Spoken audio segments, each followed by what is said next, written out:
Nag-crave ka ba sa kwek-kwek? O tara, gawa tayo. Ito nga pala ang aking itlog ng pugo. O ayan, nilaga ko na nga pala yan. At ito, binalatan ko na.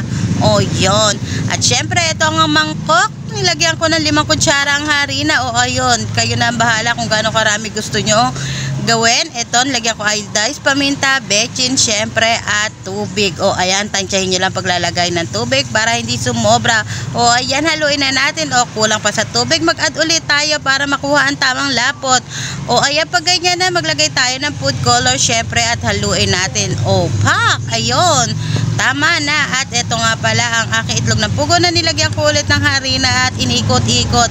O ayan, kinamay ko na at inilagay ko na ulit. Ito't umpisahan na natin magluto. O eto nga pala ang jowa ko, siya magluluto at ako ang magiging taga-video niya. O yun, pak! Malapit nang maluto. O ayan, eto na. Ngayon, umpisahan na natin ang kain. O ayan, tinuhog ko pala ng chopstick yan. O ayan, ganon. Ow!